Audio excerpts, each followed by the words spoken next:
Welcome back to Certified Lunacy. That's the name we chose, guys. If you don't like it, too bad. I'm your host, Ian, and today we have... June. You can follow me at 12 months of June on TikTok or _June_Araya on Instagram. I'm an art teacher. I work in events, and I guess my lore is that I'm a divorcee at the ripe age of 34. So...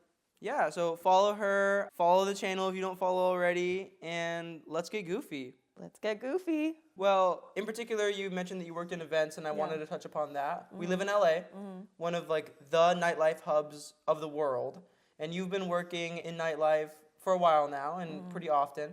And I was wondering, do you have any crazy stories, either of a time you were working or when you just went out, when you saw something or saw someone do something like shocking? Yeah.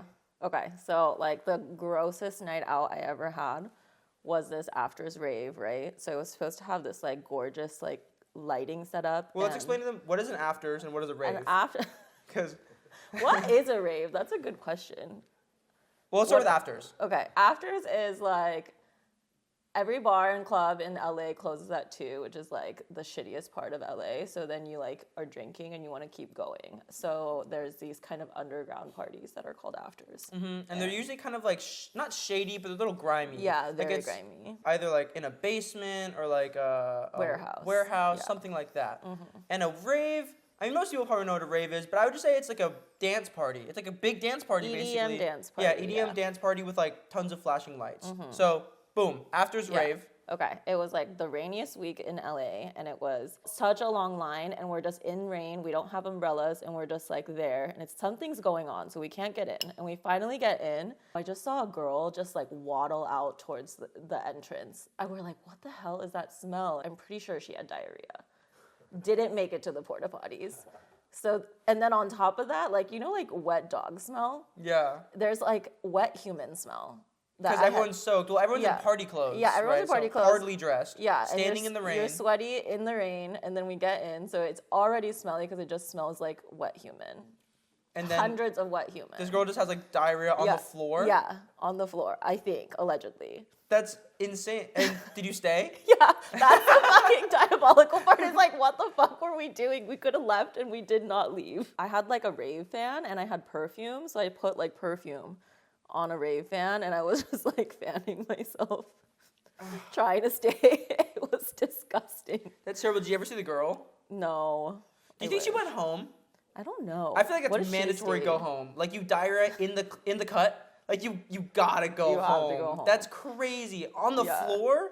On the floor. I'm pretty sure they just mopped it up. I think we were like dragging it around with our feet. Right? Well, how could you not? Was it like a small enclosure, like the whole place, or was it like pretty big? It had no AC, so smelly and like so just like muggy from sweat. Damn. Well, now that we've gotten to know you a little bit, we've heard a story from you. Mm-hmm. I'd like to open up with a game. Okay. So you mentioned previously that you're divorced. Mm-hmm. This game is called Divorced Deal Breakers. I'm going to list a bunch of different attributes, and you tell me whether or not it would be a deal breaker for your next marriage. Okay.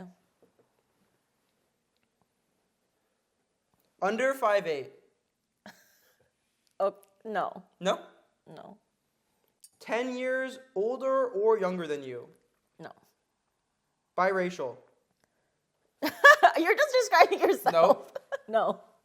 No? No. Mullet? Love a mullet. Yeah? Yeah. Has a podcast? Should we get married? It sounds like we're in good shape, right? Podcast, great. Nice. Love it. Nice. Yeah.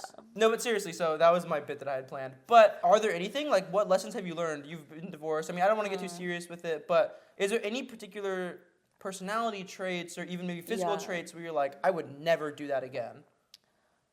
No, but like recently I had this epiphany of like, do you know people talk about like love languages, right? Mm-hmm. So instead of a love language, I realized what's really important to me is like someone having cute aggression. Do you have that? I've owned cats. But like, you know when something's so cute, you're like, I just want to like eat it or like squeeze it to death. For a lot of people, it manifests as like biting. I think it... Do you know what I mean? Yeah. Like sometimes I'll like be with a partner or something and I was like... And I feel like that's Maybe. kind of cuteness aggression. Yeah, that totally is. Yeah. I realize if you don't have that, I'm not down. Interesting. So your love language like is cuteness aggression. I think I need that like level of like, oh, I love you so much. You're so cute. I just want to eat you. Like if you don't want to eat me, like Like I just want to live in your skin, like that yeah, level. totally. Yeah. Huh. Like an amoeba when you just want to like. Yeah. No, that makes sense. I think that's a reasonable thing to want, though. Is it? Yeah, I mean, you're asking to be desired, basically. I think it's just like some people don't have it though. Yeah. Do you want to get married again? I'm into monogamy, but I don't like the paperwork side. So you'd be down for like a long-term partnership. Yeah. I And I love parties, so like I want a wedding. Yes. Oh my God. Yes. Yeah. I want to have a wedding, but I don't want to get married. Exactly. Like if I could just get all my friends and family together, and all of her friends and family together, and we just get lit. I think people should just throw weddings without getting married. Right? Yeah, like 'cause why it's fun. can't we just celebrate us? Yeah. And then that just have that be that. That's why I have such big birthday parties.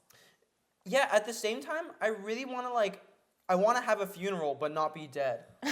Totally. I've thought about this Like- recently too. I feel like there's a lot that we can do to make a funeral like really cool. Yeah. Like, well, I guess I'd have to be dead for this. But at my funeral, I want to, you know how they have like the naked sushi ladies?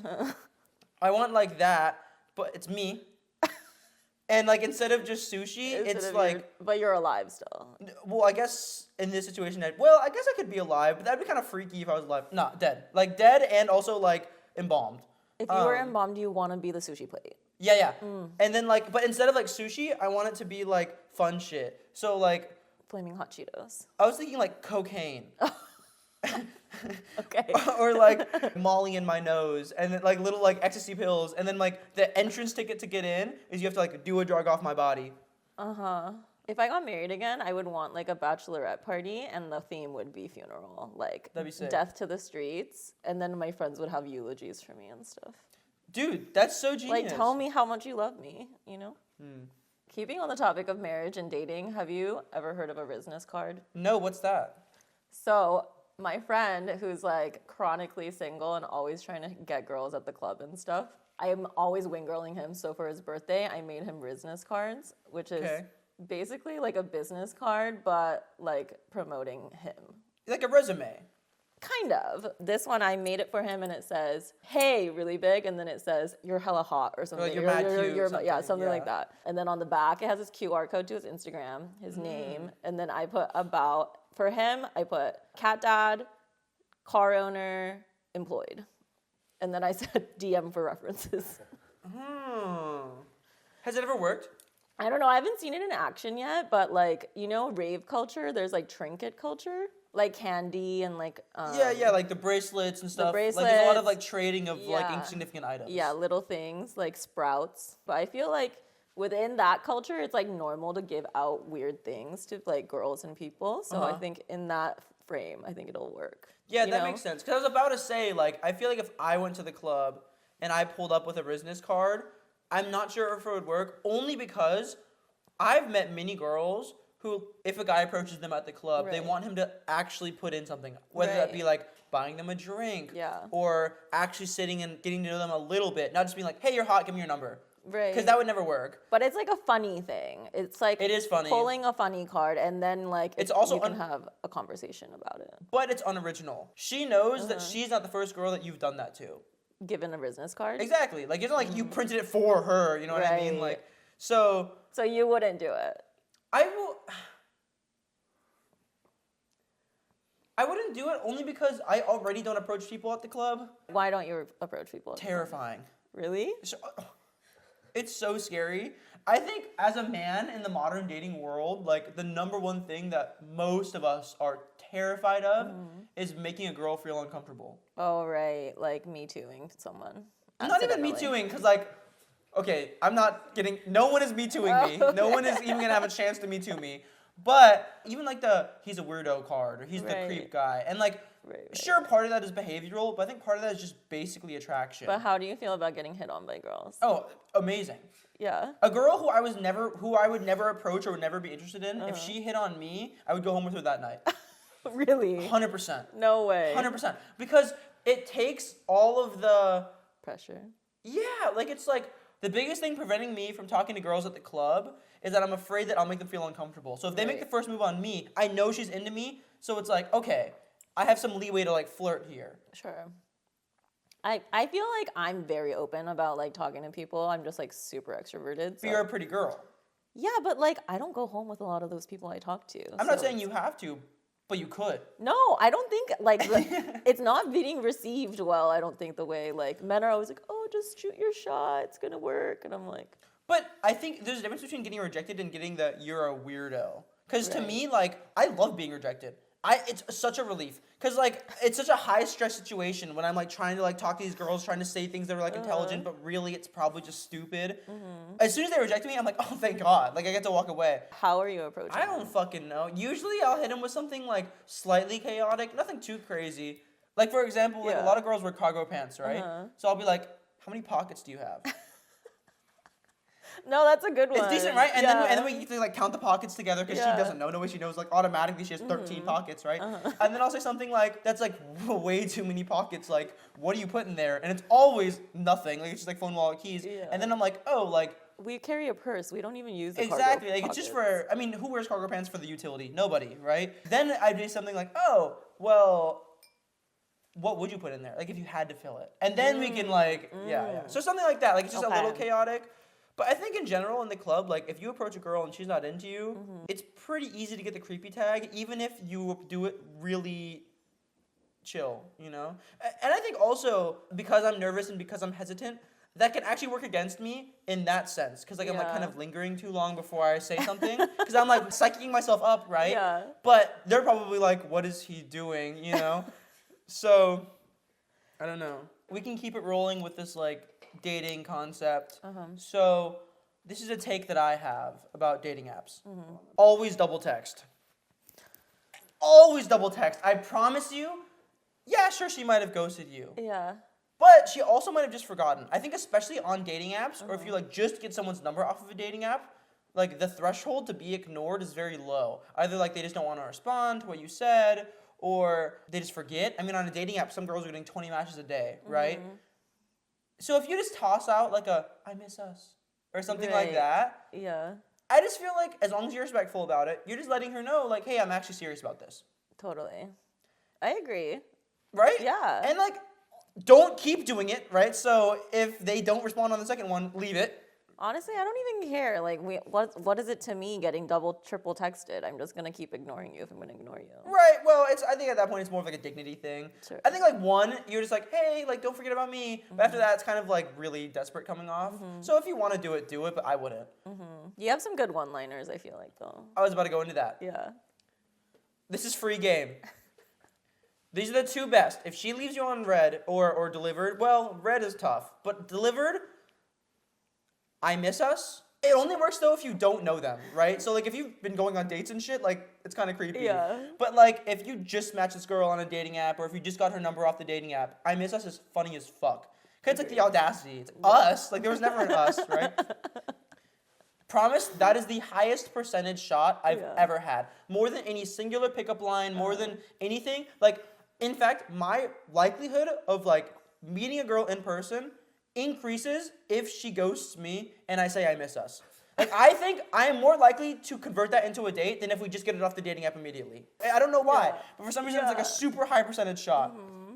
Another one, I'll be honest, I'll occasionally send it as a third text. If the I miss us doesn't hit, or if you've already said I miss us and she forgets to respond again. Forgets. Well, like, let's say like you say I miss us, you have another conversation, a couple texts go by, and then she forgets again, right? The smash hit single "Baby Come Back" by Player, send her the link to that, like the Spotify link. That's a pretty high percentage shot too. Was that on your Spotify Wrapped? No, I don't think I've ever listened to the song all the way through. Not once. We should listen to it. Maybe sometime. It's a classic. That was really good game. Honestly, your Riz is pretty off the charts. Really? Yeah. I don't think in person, but I think like if you give me time to think about it over text, I'm not bad. Yeah, because you're funny. And like a lot of guys don't understand, corny is not only okay, but it's kind of good. Yeah. It's kind of ridiculous. Like cringe placed well is great. Yeah, like the whole idea of like dating apps and like meeting someone via swiping is like so insane that like having a little bit of corniness, like letting them know like I'm not taking it that seriously either. Do you think those tips like can be done by a girl. I don't think if a guy is genuinely attracted to you, he will never forget to respond. So I can't throw out an I miss us. You could, but you wouldn't have to because he's never going to forget to respond. The only reason he wouldn't if he's not attracted to you. Speaking of dating apps, why are all these young boys swiping on me on Hinge? How young? I'd say lowest. What's the age limit on Hinge? 18. You have to be Legal. You have to be legal. Yeah. Okay. Okay, that makes sense. I'd say like yesterday I got one from 19, and I was just like, what? Yeah. What makes you think this is okay? There's something that happened at 34. Like, I was on dating apps at 33. And it was not. And it wasn't as poppin' for, like, the young boys as 34. Like, something happened within the last year. Well, did you start liking more young men? No. Because algorithm would, like, serve you then to more young men. I don't even swipe on young men. I just, like, the likes I get. How young for you is you're like, oh my god, this kid's really young swiping on me? I used to keep a 10-year rule. 10 years fine, I So think. 24? Yeah. I mean, I can tell you, because I am a guy who tends to swipe on older women. Yeah, why? Tell me. Please. I mean, like, you got the mommy aspect, right? Yeah. Obviously, right? Yeah. Obviously, Yeah. right? That's inevitable. Is that me specifically? Like, do I give mommy energy through, like, my photos? Or is it anyone that No, age? you don't. No, I think, like, something activates in a young man's mind. Yeah, if I see a girl and she's, like, over the age of, I don't know, 32, so, like, 33 plus, especially once you get to, like, 35 plus. Yeah. Like, I That's definitely... crazy. 35 plus is insane. That's 1 year for you. It's literally... Look. Not even 1 year, 6 months. Broken nail. As far as me dating younger people, and like, I just want to like flip the script on like society because like older men, like Leonardo DiCaprio, like dating 25-year-olds perpetually, like is so normalized and like, but like when it's flipped, it's always You're a a problem. feminist. Yeah, it's just That's why I date older women. Because you're a I'm feminist. a feminist. Yeah, That's totally. what I'm saying. Oh, so the 19-year-olds that are swiping on me are feminists. That's actually it. We got it. They're just like super pro women's rights, and they just hate that it's like it's cool for older men to date younger women, but that it's uncommon for older women to date younger men, so they're trying to flip the script. It makes so much sense now. Yeah. Okay, I'm gonna start saying yes. As a young man who's interested in older women, and as an older woman who sometimes dates young men, what shouldn't I do if I want to sleep with older women? What are you gonna do for me as a 20-year-old, let's say? And I'm 34. crazy. I like matched with someone so young recently. How young? And I think he was like 21 or something. And I was just like talking to him for the bit. I'm like, what? I just want to like pick his brain. Pick his brain. And I'm like, okay, so like, what do you have in mind? Like, what are you wanting from me? And I'm like, are you going to take me out on a date? Is it like just a sneaky link thing? And they're just like, oh, like, we can like go for a late night drive. Oh, Or, you know, that's the worst thing ever. Just say Yeah. you want to fuck me. You yeah, know what I mean? Like, at that point. exactly. Honestly, yes. I want you to be like honest. Or also like, I want you to be like a Nepo baby that can fucking like actually spoil me or something, you know? Yeah, so you want like either like reverse sugar daddy vibes. Yeah. Or I'm not a sugar mommy though. Like I don't want to do that. Yeah. I'm also not like a dommy mommy, so That's true. I can't give what they're looking for, I don't think. Well, I don't even know if they're necessarily looking for the dommy aspect. I think they're just looking for the mommy aspect. I think that a lot of them are looking for the dommy. I though. am. Those go hand in those go hand in hand. But okay, wait, no. So bringing it back to what you were saying though earlier, because I think this is interesting. You said like, what does a young man bring to the table? And I Yeah. agree. It's like Yeah. either like the wealth spoiling Yeah. thing, Or you have to be really good in bed. yes, Yeah. or it's the sex thing. Yeah. So I kind of feel like, and correct me if I'm wrong here, if you're looking to be with older women Yeah. and you're a young man, you kind of just make it clear You have a big dick. that you're just looking for casual sex. Okay. I feel like that might work. Like if you're just straight up and honest, where it's like, listen, like I'm just here because I'm attracted to older women and I'm here Yeah. for casual sex. Yeah. I feel like that is one way that you could sleep with older women. Maybe, yeah, honestly. But if you can like deliver though, Your family's at the top of a pyramid scheme. how do you know that? You told me. I wouldn't put it that way, but to be funny, I do say it like Okay, that. how much sometimes. money are you allowed to say? I don't even know. So a fuck ton. Your family makes a fuck ton of money being in a pyramid scheme. And let's be so honest, the way that pyramid schemes work, most of the people do not make a fuck ton of money, and a little bit do. So that means you're at least near the top. Yeah, no, definitely near the top. Tell me about it. I will defend it because I think it's just like being the original influencers of pre-internet. Like my parents were just influencers. You just need to be hot and charismatic, and they were selling something. Like if you got a brand deal, you would sell that product and make the most money, and then also you'll be like, here's a discount code. Like that's like the same shit. I guess for me, the part that I'm a little sussed out about is like the mild enslavement aspect.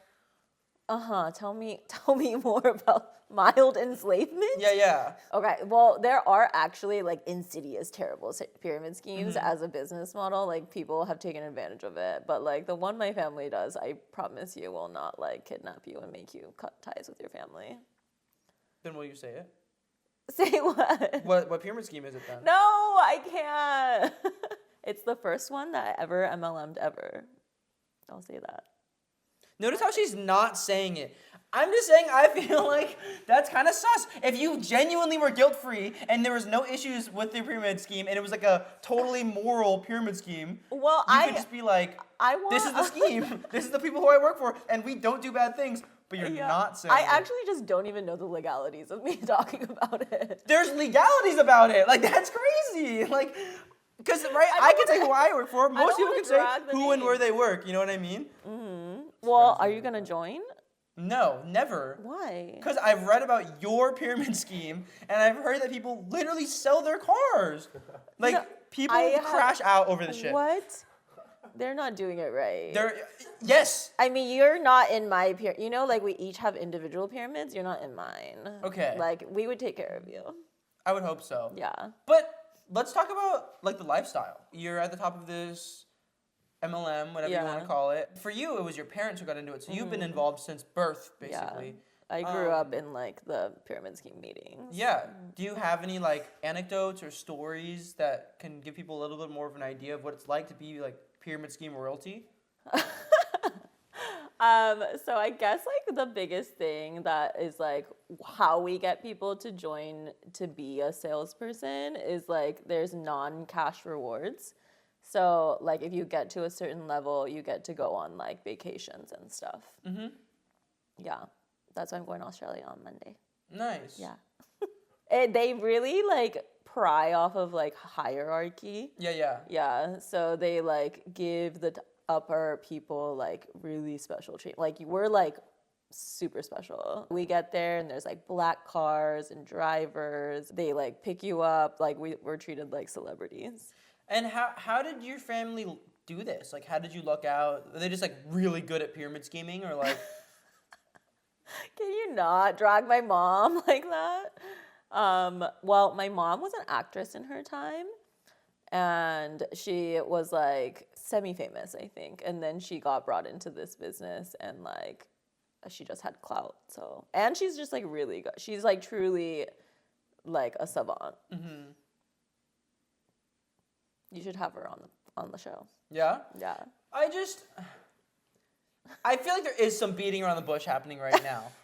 And I'm okay with that. Okay, tell me what I'm beating around. So you're telling me there is, like, truly, like, no negative anything about it. There's no traumatic experiences. You've never heard of a single person who went through your thing and didn't quite make it the same way your family did and then ended up worse off. Like, no, I truly don't. Honestly, like, I know this is not a funny story, like, fun story, but I don't. Because all it is like a Costco membership.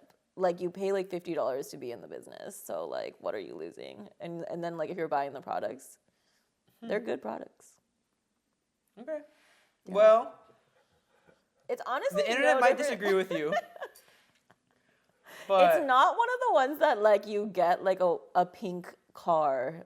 Or, like, you know, I feel like those are so cheesy. Do you know what would have been sick if I had, like, a special guest and it was someone who got, like, killed by a pyramid scheme, and I could bring them on and be like, this person was in your pyramid, and they literally are homeless now.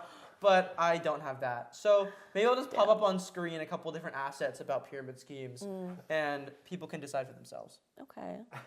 Spicy noodle challenge. We're going to eat these spicy noodles and go back and forth naming as many Asian American content creators as we can. We have milk in front of us. First one to sip it loses. You ready? Okay. Oh God, I'm not even good with spicy, bro. Cheers. Cheers. Mmm. Okay, Woo-Tak Kim. Wendy skin. Vit Trap. Oh my God. Oh. Beer sauce. Esther. What's her last name? Fuck. Esther. Fuck it.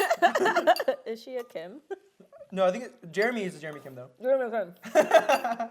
Ryan Higa. Silent library guy. Alex Yoseko. Oh. Okay.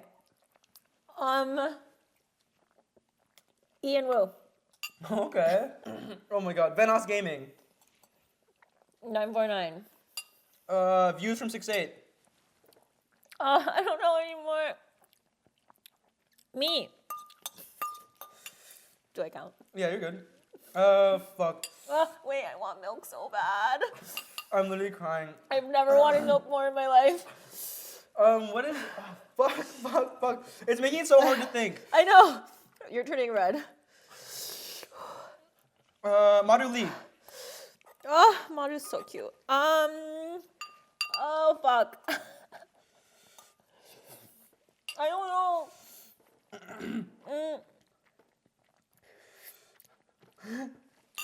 I truly blank. Bobby Lee. Oh, Bobby Lee. Yes, Bobby Lee. Cynthia Choi. Oh, My nose is running. I'm going one more. Oh. I almost finished my noodles. I'm literally What? crying. Oh my God. How did you do that? Oh, I'm tapping out. Okay. Drink the milk, loser. Victory! Thanks so much for tuning in, guys. This was the first episode of Certified Lunacy, 5th episode overall. Do you have any final words for the people at home? Me? Yeah. What was your tagline again? Keep being goofy. Let's get goofy. Let's get goofy. Thanks so much, Stay guys. goofy.